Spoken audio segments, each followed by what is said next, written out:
La Biblia establece que usted solamente necesita una,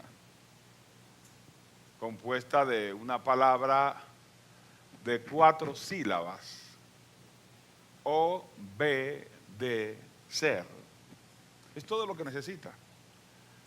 Hay misterios tan tremendos como cuando a Josué se le encomendó ser valiente. Fíjese que se le dijo una y otra vez, mira que te mando que te esfuerces y seas valiente. Se le volvió a decir, mira que te mando que te esfuerces y seas muy valiente. Porque tú repartirás esta tierra al pueblo. Y se le volvió a decir, solo te mando que te esfuerces y seas valiente en guardar este libro de la ley. No te apartarás de él ni a la izquierda ni a la derecha. Porque entonces, o sea, cuando guardes esta palabra, cuando lo hagas, harás prosperar tu camino. Fíjese que la Biblia dice, harás, con tu accionar de fe, harás prosperar tu camino y todo te saldrá bien. Son principios básicos de la vida cristiana que usted y yo debemos entender y aprender. La Biblia no te manda a esforzarte en hacer muchas cosas, sino en obedecer la palabra. Para el ser humano, la tarea de obedecer la palabra quizás es la tarea más difícil, porque muchas veces queremos dar nuestra propia opinión. Muchas veces queremos hacer las cosas a nuestra manera. Muchas veces queremos la opinión de los demás para hacer las cosas que tenemos que hacer. Y cuando reunimos tantos expedientes y tantas consultas y no le damos la prioridad a Dios, entonces nuestras vidas terminan en fracaso. Pero usted y yo vamos a hacer algo a partir de hoy. Amén. Vamos a esforzarnos en guardar su palabra. Cuando el libro de los Salmos, en el Salmo 119, dice, ¿con qué limpiará el joven su camino? Y se contesta el salmista, con guardar tu palabra. Y tú y yo, lo único que tenemos que aprender de la palabra es eso. Tenemos muchas luchas por delante, pero usted y yo, de todas las luchas que tengamos, tenemos que aprender una lección bien grande. Yo sé con quién cuento en la lucha. Yo sé a quién tengo de mi lado en la lucha. Y aunque a veces puedo ver que estoy perdiendo, aparentemente, porque muchas veces la apariencia de que estamos perdiendo una batalla hace que nosotros nos aflijamos y nos duele el corazón. Pero el Señor ya ha establecido que vamos a ganar. El Señor ya estableció que somos vencedores. El Señor ya estableció que vamos a conquistar. Por lo tanto, no podemos desfallecer por más oscura que veamos la madrugada, por más oscura que la veamos. Cuando ya la penumbra de la madrugada es más oscura, es porque esté seguro que de seguro va a amanecer. Y en lo más agudo de su lucha personal, el Señor va a salir en su defensa y le va a permitir pelear y vencer. Pero hace falta que nosotros lo entendamos. Pero antes de entenderlo, tenemos que tenerlo en la cabeza. Hemos leído el Salmo 51. ¿Y por qué digo que antes de entenderlo tenemos que tenerlo en la cabeza? Porque muchas veces nosotros no dejamos que la palabra penetre y cubra nuestra mente. Ahora, ¿qué pasa cuando la palabra no penetra en usted y no cubre totalmente su mente para usted actuar de acuerdo a la palabra? Cuando tiene opciones, toma la que no conviene. ¿Por qué tomo la que no conviene, pastor? Porque toma la más carnal posible. Y como diría un hermano en estos días, ¿verdad? Mucha gente dice de Daniel en el foso de los leones. Y así hasta lo publican. Ya me acuerdo de una figurita en Facebook.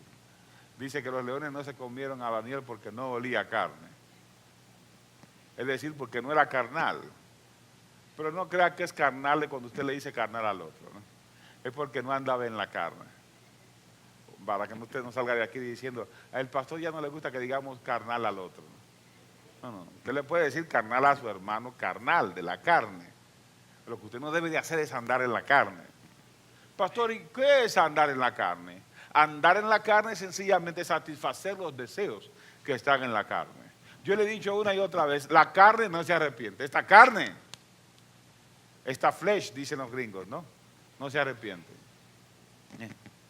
Esto no se arrepiente. Usted puede hacer muchos ejercicios, pero esta no se arrepiente. Esta solamente se sujeta, se somete.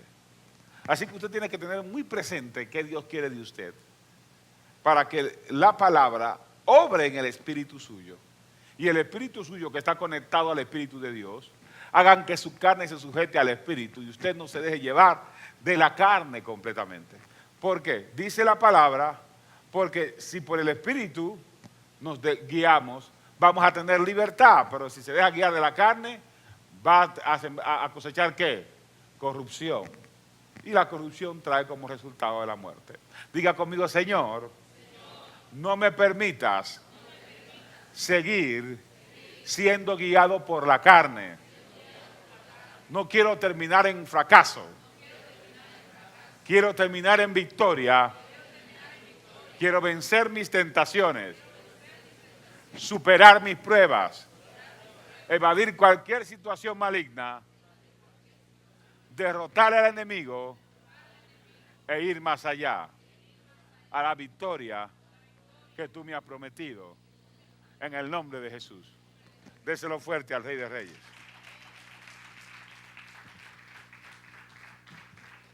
Cada uno de nosotros tiene que entender esta parte. Y cuando no la entendemos, entonces tendremos a sentirnos más débiles de la cuenta. Cada uno de nosotros tiene que entender lo que Dios quiere para que esto tome la forma que Dios en nosotros quiere que tome. David escribió este salmo después de haber recibido un castigo de parte de Dios. ¿Cuál fue el castigo que recibió de parte de Dios? Un hijo producto de un adulterio no viviría, sencillamente. Ahí usted puede poner sus sentimientos de por medio y puede decir, ¿por qué el niño? ¿Por qué el niño tuvo que morir si era inocente? Hay muchas cosas que nosotros hemos adquirido en el pecado puro. Hay muchas cosas que nosotros hemos adquirido a costa de la vida y la salud de los demás.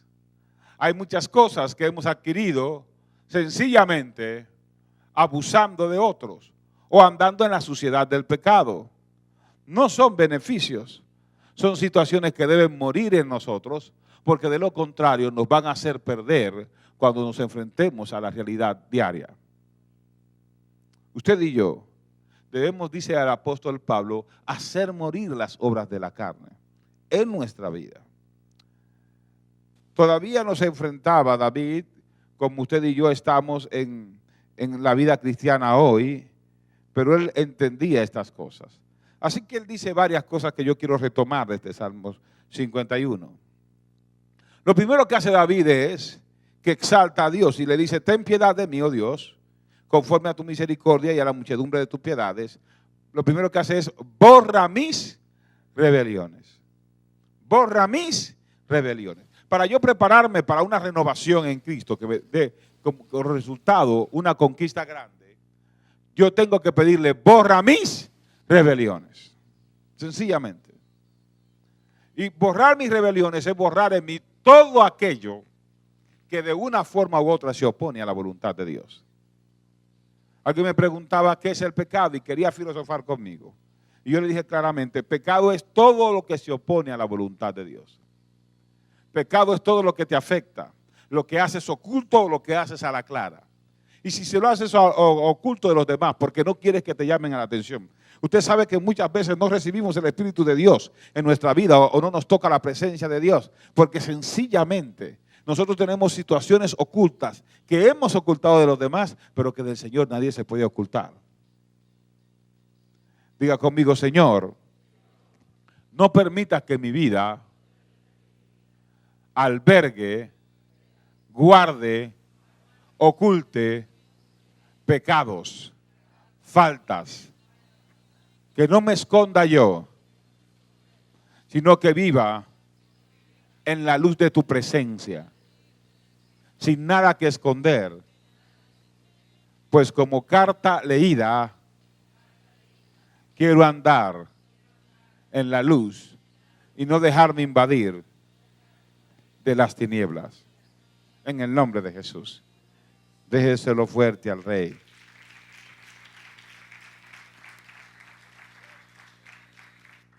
Una cosa que David hace que usted y yo tenemos que hacer, dice, porque yo conozco mis rebeliones. Una cosa muy importante es conocer sus rebeliones.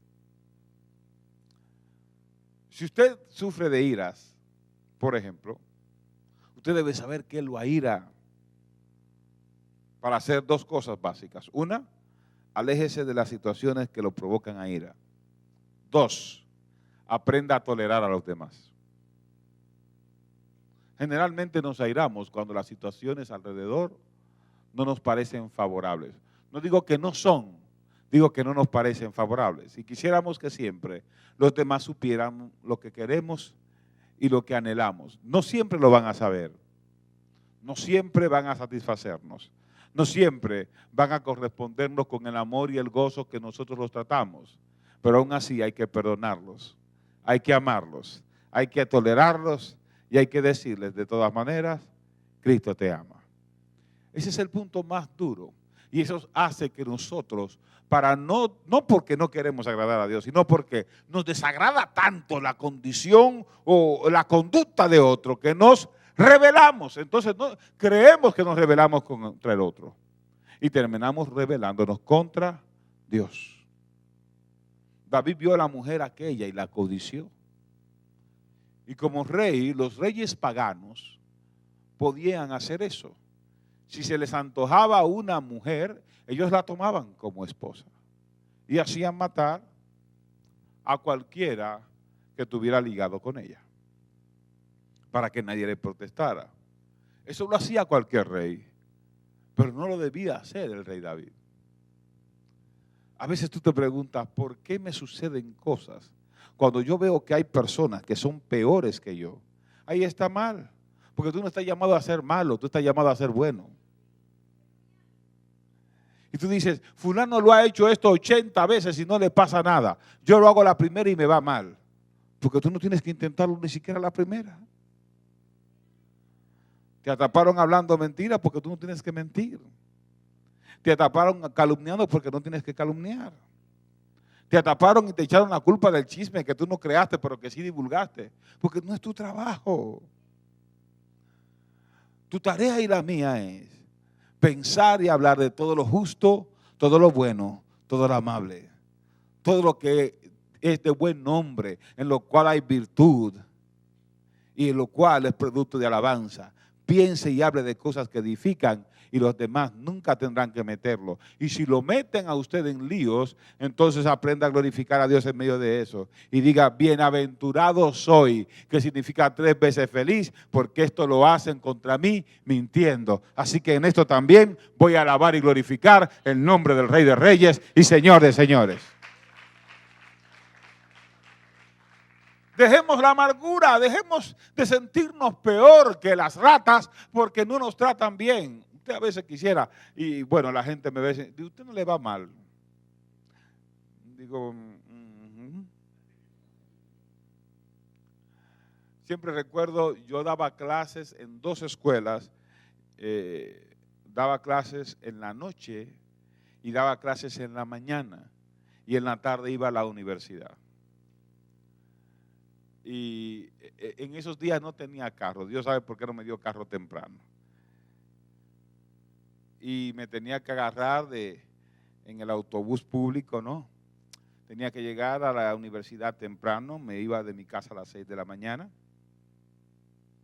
para poder estar temprano en un trabajo, dar clases allí, salir de ahí rápido para estar temprano en las clases de la universidad y estar a las 7 de la noche en el otro colegio. Era un colegio privado. Y yo siempre que llegaba al baño, porque tenía envuelta la camisa de esas que le llaman los gringos wrinkle free, ¿no? Porque no iba a llegar a planchar al colegio, ¿no? Y la sacaba, la sacudía un poco por si traía alguna arruga y me la ponía en el baño después de haberme lavado la cara muy bien y siempre andaba con una toallita de estas. Ya tengo muchos años bregando con estas cosas. Y como en esos días mi pelo era más revolucionario, siempre andaba con una raqueta para pasármela bien. Entonces, la otra cosa la guardaba en mi mochila de la universidad y así me presentaba en la escuela a dar clases. Y me presentaba con una sonrisa, tenía que esquivar los empujones del autobús y olvidarme de todo eso porque había que dar clases. Y me recibe la secretaria. No sé si le caía bien, parece que sí, pero me dice, a usted se le ve que vive una vida muy bien, ¿verdad? Y yo la miré así.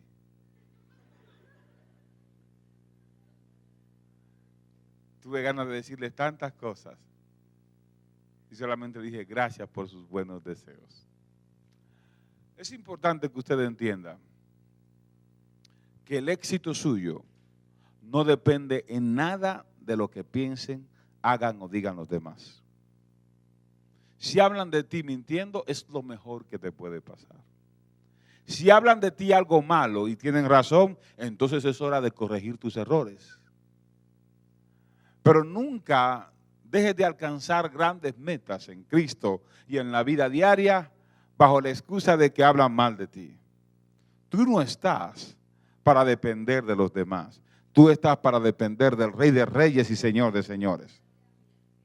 Y si acaso en la vida los demás montan una presión tan seria que tú no puedes aguantar y te duele mucho, es tiempo de reflexionar y darle gracias a Dios una vez más y decir, hoy puedo decir, Ebenezer, que significa hasta aquí me ayudó el Señor. Y lo que queda es para darle gloria y honra al único que la merece, Rey de Reyes y Señor de Señores. Mis rebeliones es algo que yo tengo que conocer. Muchos de nosotros actuamos mal, ni siquiera nos acordamos de eso. Usted tiene que pedirle sabiduría y discernimiento a Dios. Cada vez que ore, pídale discernimiento a Dios. Si usted cree que yo tengo discernimiento, le cuento que yo oré 10 años para tener discernimiento. 10 años. 10 años yo tuve la misma oración delante de Dios. Dame discernimiento, dame visión, dame entendimiento y sabiduría, porque quiero hacer tu voluntad. Es verdad que cuando llegó su voluntad no me pareció muy bonita, pero con todo me sometí. Es verdad que cuando me llegó el reto no me parecía muy justo, pero una vez más confié en Él. Y hoy puedo decir, sus misericordias son nuevas cada mañana. Dele la gloria al Rey de Reyes y Señor de Señores.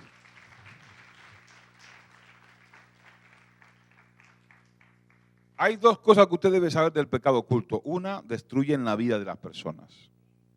Esconder nuestras faltas no nos ayuda. Nos creará buena imagen delante de los demás. Pero le damos un aviso a Satanás. Le decimos, cuando escondemos nuestras maldades, le decimos, me gusta hacer lo malo, lo único que no quiero es que los demás lo sepan. Así que él va a detectar que es aquello que te gusta, que te da placer, y te lo va a poner en bandeja de plata. Te lo va a poner ahí como al ratón le gusta el queso. El veneno se lo ponen al ratón, ¿dónde? En el queso. Por casa hay un veneno para ratas que le llaman 3 pasitos. Así se llama. Y el 3 pasitos lo ponen dentro del queso. Así que cuando el ratón se está comiendo el queso, nadie le hace caso. Porque después que él digiere ese veneno, él da unos 2 o 3 pasitos. Si no entendían por qué era el veneno. Cuando el veneno llega al tracto intestinal y llega a su estómago, los ratones tienen un aparato digestivo bien complicado. Ellos pueden digerir casi lo que sea. La orina del ratón es una de las cosas más peligrosas y venenosas que hay. Porque como comen de todo, ellos así mismo digieren.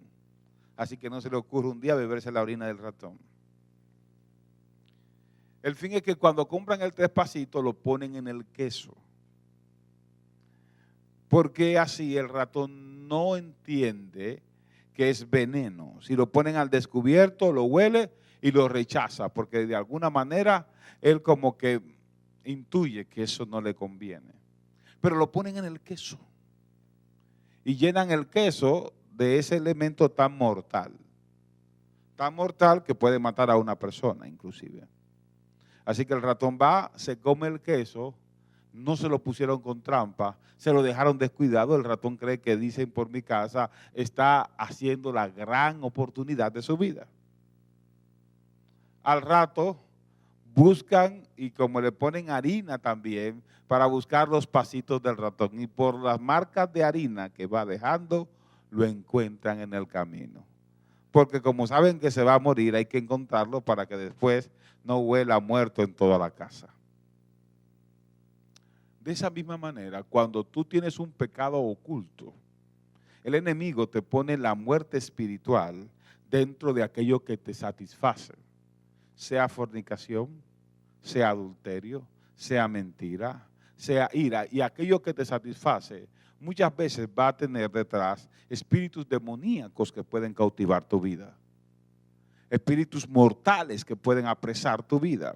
La gente, por ejemplo, muchas veces se complace en la ira. Y siempre voy a recordar el comportamiento de algunas personas cuando quieren cambiar porque tienen una visita pastoral.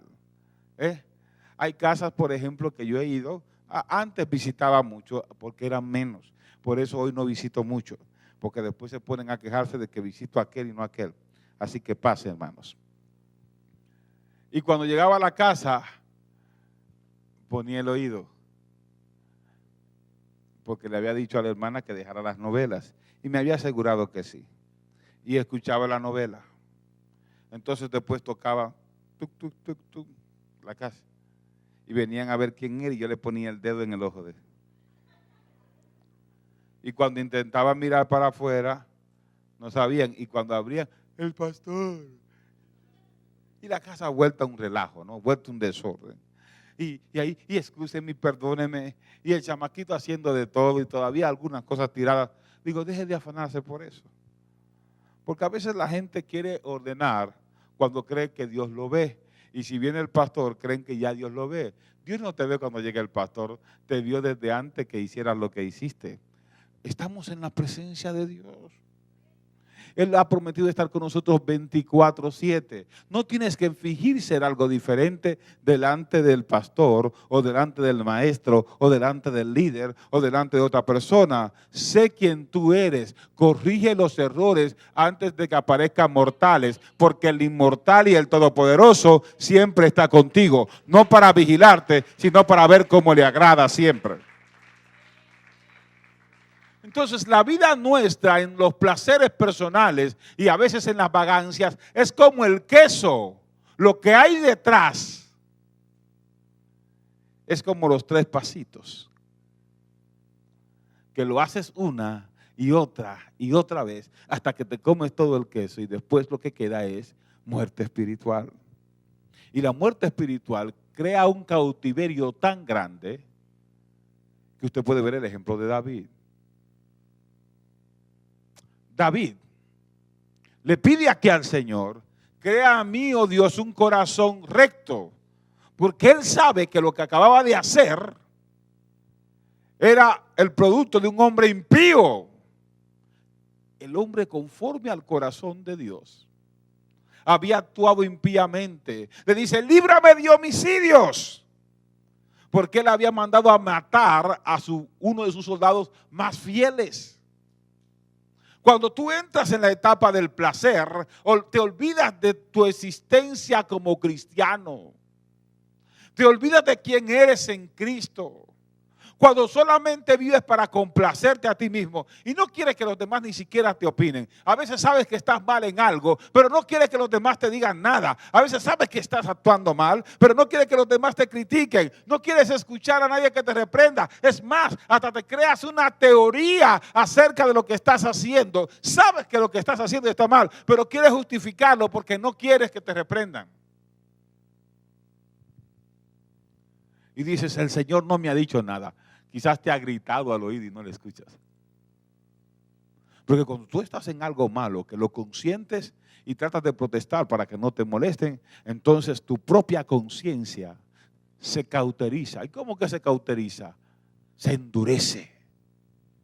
Y a pesar de los buenos mensajes, de la buena palabra, tú dices, eso no es conmigo.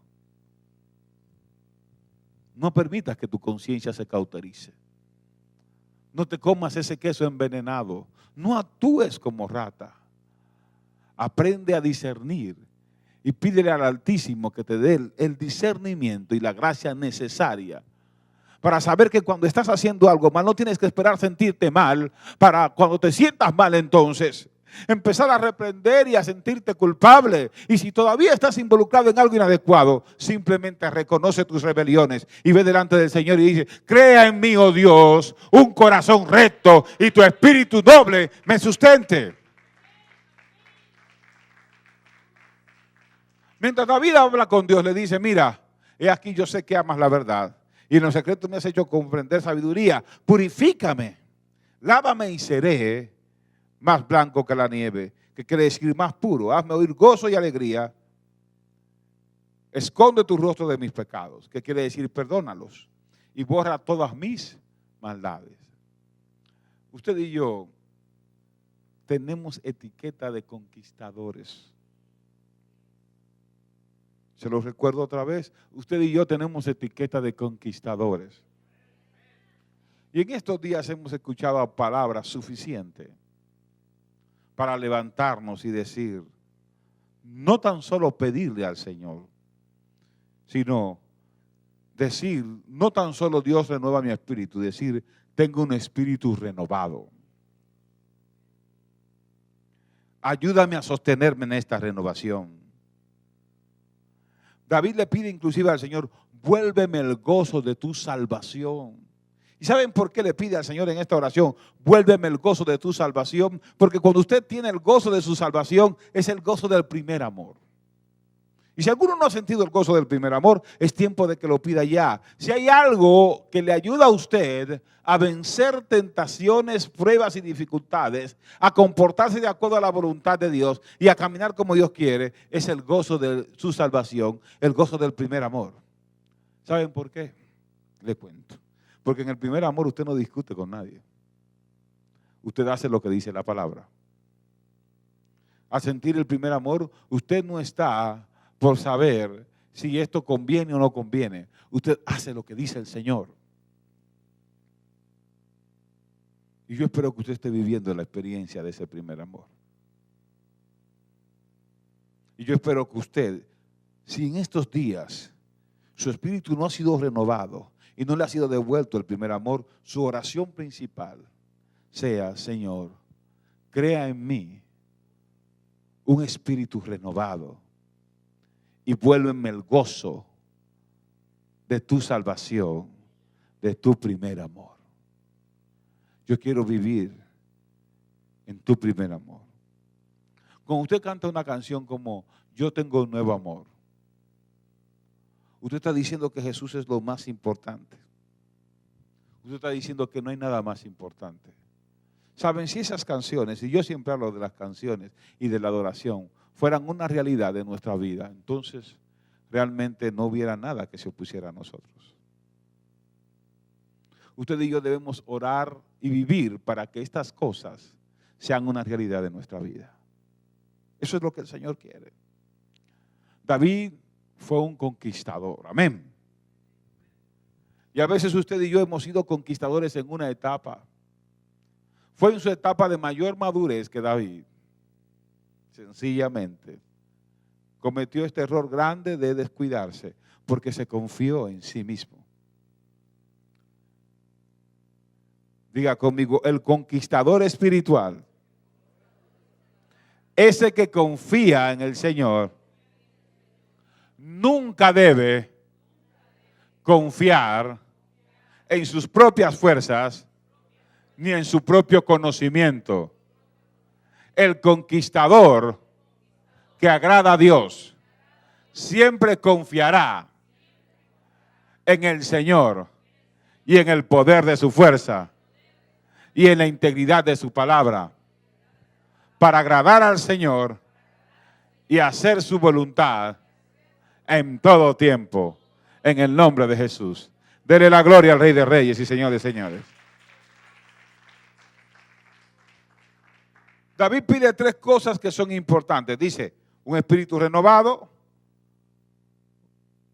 el Espíritu Santo y el gozo de su salvación. Y dice, y la nobleza de su espíritu. Usted y yo tenemos que vivir en eso. Ya hemos sido sellados con el Espíritu. El simple hecho de ser sellado con el Espíritu es un sello de conquista. Diga conmigo, Señor, recuérdame que en mí habita el Espíritu Santo. Que mi cuerpo es templo del Espíritu Santo. Recuérdame esto para que donde me mueva, donde hable, donde actúe, yo recuerdo que mi casa, mi cuerpo, mi vida es un templo y yo tengo que andar en santidad e integridad en toda mi vida. En el nombre de Jesús. Dele la gloria al Rey.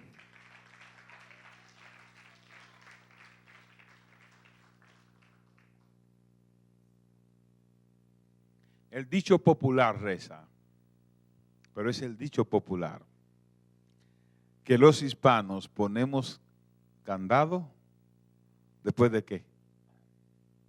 ¿Después de qué? Después que nos roban. ¿Qué quiere decir eso? Quiere decir que no somos prevenidos. ¿Saben lo que dice la Biblia de los que no son prevenidos? Dice esto. El avisado, ese es el prevenido. Ve el peligro y mas los simples no tienen cuidado y caen en la trampa. O sea, usted y yo vinimos de una cultura de simpleza, de una cultura de no prevención. A veces venimos de una herencia donde lo de menos es caer en trampas, porque aprendemos en el mundo que los tropezones son los que hacen levantar los pies. Cuando usted reúne todos los consejos del mundo se da cuenta que todos tienden al fracaso, no tienden a la conquista, tienden al sacrificio por nada. Pablo decía, yo no vivo, yo no peleo y yo no lucho en vano ni peleo como quien golpea el viento. O sea, no puedo hacerlo así. Yo no puedo caminar en simpleza. No puedo vivir de trampa en trampa, de caída en caída, de fracaso en fracaso, de juicio en juicio. Ese no es mi papel. Mi papel y por lo tanto el suyo no es fracasar. No es andar cabizbajo. Es andar con la frente en alto. Es entender que nuestra vida fue cambiada, nuestro espíritu fue renovado y lo que nos espera es glorificar el nombre del Rey de Reyes y Señor de Señores. Eso es lo que nos espera. De que va a haber tentaciones, mire, va a haber tentaciones. Hay presiones, por docenas más barato. Hay situaciones difíciles. Sí. Hay situaciones en las cuales usted quisiera que otro tomara la decisión por usted. Sí. Pero nos toca superar este proceso. Hay algo bien importante que dice 1 Corintios capítulo 10. Dice, no les ha sobrevenido ninguna prueba que no sea ¿qué? Humana. No les ha sobrevenido ninguna que no sea humana. Y fiel es Dios, que juntamente con la prueba nos da ¿qué? La salida. Entonces, si Dios nos da la salida, la única tarea tuya y mía es ver la salida en esa lucha. Y la salida siempre va a ser mostrada a través de la lámpara. En un valle oscuro, donde hay una luz, mire, por más oscura que sea el lugar, Si por ejemplo estuviéramos de noche, aquí apagan todas las luces, todo se ve oscuro. Alguien prende un fósforo en el baño y hay alguna forma de ver, un fosforito chiquito,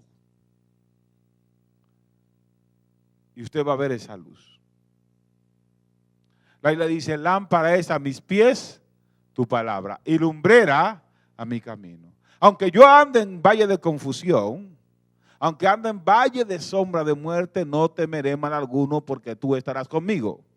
Óigame bien, cuando la Biblia dice eso, te dice claramente, si te guías por la palabra, por más dura que venga la confusión y te venga la turbación, en medio de todo, cuando te fijes y te acuerdes de la palabra, vas a ver en medio de toda esa nublazón y esa oscuridad, vas a ver la luz de la palabra. Así que enfócate en la palabra, guíate por la palabra, obedece a la palabra y aún en la oscuridad más densa, en la confusión más fuerte, en la prueba, en la soledad más grande, vas a ver la palabra y ahí marca la salida que te va a llevar a la victoria y a la conquista, sea cual sea la situación para la cual podrás alabar el nombre del Señor. Dale la gloria al Rey de Reyes. David, antes de escribir este salmo, ayunó, se dice que entre 7 y 15 días, para que un niño resucitara, para que un niño no muriera. Cuando el niño murió, David tuvo que hacer algo que nos cuesta a nosotros mucho. Él aceptó la muerte del niño. Ahora le voy a explicar por qué nos cuesta tanto. Se supone que después de usted sacrificarse 7 a 15 días, si es el rey de un pueblo, se supone que Dios, por lo misericordioso que es, lo escuche y le responda bien y salve al niño. Pero Dios dio una sentencia. La sentencia no fue un acto natural, Dios dio una sentencia. Usted y yo no tenemos que esperar perder algo valioso, ni algo que amemos, para después empezar a reflexionar y a obedecer. David perdió una criatura que él anhelaba, de una mujer que amaba. Amó mal la mujer al principio, claro que está, porque fue capaz de asesinar por ella. Y ya la Biblia habla de codiciar a la mujer del prójimo, y David violó ese mandamiento. También violó el mandamiento de no matarás, porque él condujo a la muerte a un amigo. Y no llevarás el mal a la casa de tu prójimo, también violó ese mandamiento. Y honrarás solamente al Señor su Dios y al solo. También violó ese mandamiento porque se fijó en lo que no tenía que fijarse. De 10 se llevó 4 a 5 en un solo. Y cada acto de nosotros nos hace caer en trampas. ¿Por qué? Porque venimos de una herencia de simpleza. Pero aunque tengamos la herencia más simple, y yo le digo una cosa, por ejemplo, en mi familia paterna todos son borrachos. Les gusta el trago y mucho. Un día visité a mi abuelo paterno y él me dijo, no toma, no. No ha visitado ciertos sitios porque le gustaba a mis tíos los prostíbulos. Digo, no. Yo tenía ya unos 8 años, lo visité ya adulto y me dice, por fin vi una esperanza para la familia. La mayoría de mis tíos murió de cirrosis hepática, producto del alcohol. Y su vida era consumir alcohol. Yo consumí alcohol. Y lo hice periódicamente. Y cuando me sentía medio tonto, como que no me podía sostener, porque le entra una debilidad a uno en las canillas, dicen por mi casa. Eso es en las rodillas. Entonces, como camino a mi casa había un callejón, yo me iba derechito y trataba de caminar lo más derechito posible. Y llegaba y me acostaba porque no me gustaban los shows. Y esto no lo hacía de adulto, esto lo hice entre los 13 y los 16 años. Porque en mi país se consume mucho alcohol. Se estima que el 80% de los adultos son alcohólicos. Eso quiere decir que el 80% de los adultos consume alcohol de alguna manera. Y se estima también que los adolescentes empiezan a tomar desde muy temprano. Y era muy cierto, por lo menos en las Navidades, nos reuníamos un grupo de vagos, dice usted, Para nosotros no éramos vagos, éramos hombrecitos en desarrollo. Y mezclábamos bebidas y por eso nos emborrachábamos rápido. Y después íbamos agarrados en uno del otro para que nadie se cayera en el camino. Les cuento esto porque yo estaba supuesto a ser alcohólico. Los que no son alcohólicos han sido narcotraficantes. De por sí, uno de mis mejores amigos de infancia, un primo mío, la primera vez que quise visitar los Estados Unidos fue en el 1990. Como mi sueldo de profesor no era muy grande, me pasaron un papelito que decía, usted no calificar para entrar a los Estados Unidos de Norteamérica. Yo quería entrar por una razón noble. Mi primo a los 20 años era narcotraficante y tenía toda una cuadra, era el dueño del barrio en las drogas. No pude ir y siempre recuerdo la fecha. Yo fui rechazado por el consulado norteamericano en marzo de ese año. En junio llegó mi primo a Santo Domingo, muy maquillado, en una caja muy bonita. Lo asesinaron. Lo asesinó un compañero, un cuñado de él. Perdí mucha familia por los juegos ilícitos, entre los cuales estuvo mi papá progenitor, y las drogas, mucha familia, y el alcoholismo. Así que yo debí ser uno de ellos. Pero le cuento todo esto por una razón. Aunque la herencia nuestra es de personas simples que caen en la trampa, que tropiezan para aprender, yo le digo que usted, después que reconoció a Cristo en su corazón, su sangre cambió, su herencia cambió, porque usted es nueva criatura y ahora no tiene el ADN de una familia corrompida que fracasa constantemente. Tiene el ADN de Jesucristo, Rey de Reyes y Señor de Señores, y de una familia que está hecha para la victoria, no para el fracaso. Por lo tanto, usted está hecho para la victoria. David le dice al Señor, en pecado me concibió mi madre, por eso metí la pata. Y cada vez que usted meta la pata, va a tener alguna justificación para hacerlo. Cada vez que lo haga. Yo puedo dedicarme al alcohol y justificar mi condición. Y decir, es que mi familia era así. Es que usted no conoce a los de mi familia. Yo puedo caer en trampas de negocio y decir, es que yo tengo un primo que es así. Cualquiera de nosotros lo puede hacer. Justificarnos es algo normal, pero no es parte de la conducta de la sangre que te traspasó Cristo Jesús. Él puso en ti su Santo Espíritu para que te acuerdes que tu ADN cambió, que tu sangre cambió. Y que por lo tanto hay algo que Él no puede cambiar automáticamente, pero que Él puede cambiarte si tú se lo permites. Tu mentalidad. En tu mente se oculta el fracaso o la conquista. La capacidad de perder o de ganar está en tu mente. Has tenido muchas experiencias. Quizás de algunas de ellas pudiste haber quedado en la acción y pudiste haber muerto. Sin embargo, Dios te tiene vivo. Dios te tiene viva con un propósito determinado.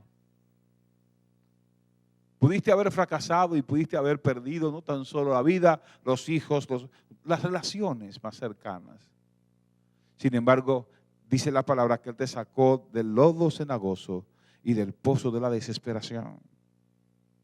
Te han sucedido enfermedades que otros ya habrían muerto de ellas, pero el Señor te mantiene vivo con un propósito, porque la Biblia dice, Jehová cumplirá su propósito en ti. David termina diciendo, entonces los transgresores se convertirán a ti. Tú eres el instrumento de cambio de esta generación. Tú eres el instrumento de cambio de esta generación.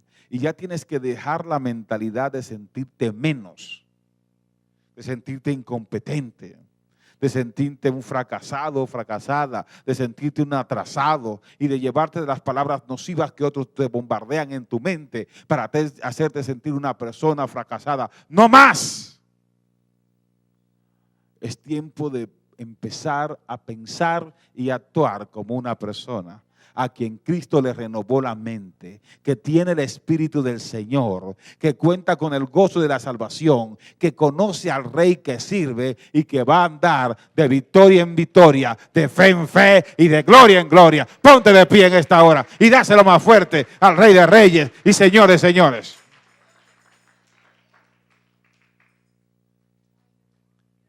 Levanta tu mano en esta hora.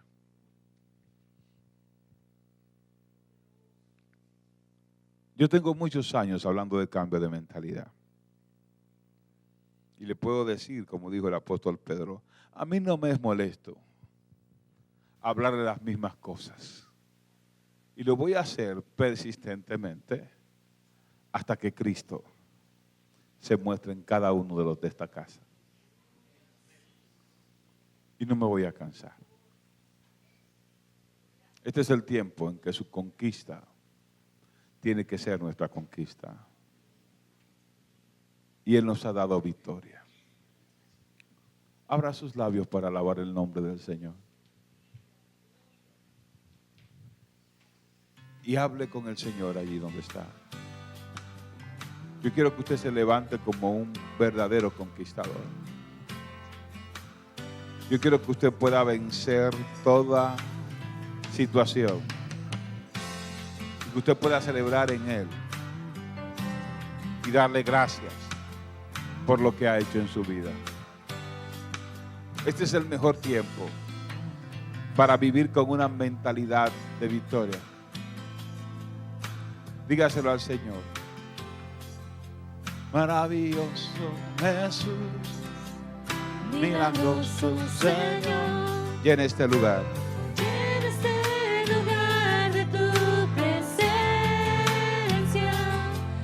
Descender tu poder A los que estamos aquí, creo en ti, Jesús, por lo que hará, por lo que harás en mí. mi Señor, yo creo en ti. Creo en ti, Jesús, Y lo que hace, y lo que harás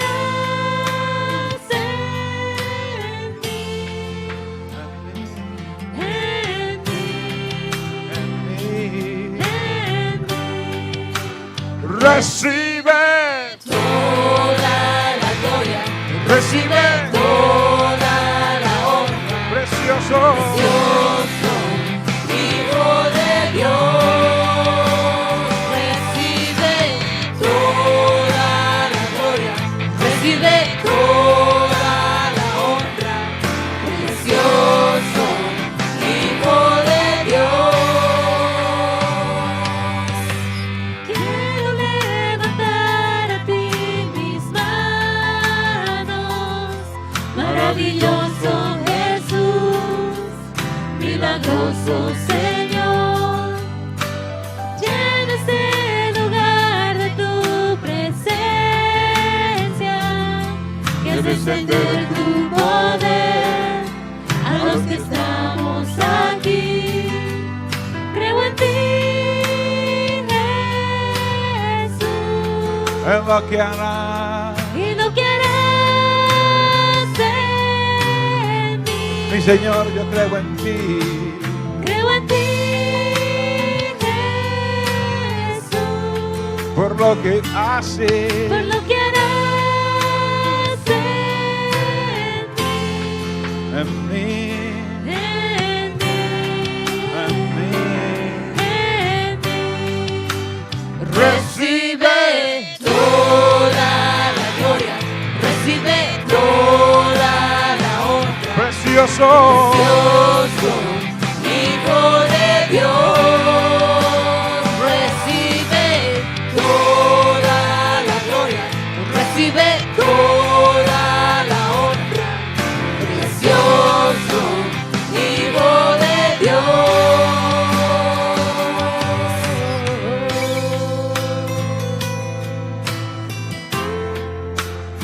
con las manos levantadas y los ojos cerrados. Yo sé que cuando usted piensa en alcanzar victoria, piensa en las cosas que ha hecho mal, en las veces que ha querido hacer las cosas bien y ha fracasado, en cuántas veces lo ha intentado, en tantas malas decisiones que ha tomado,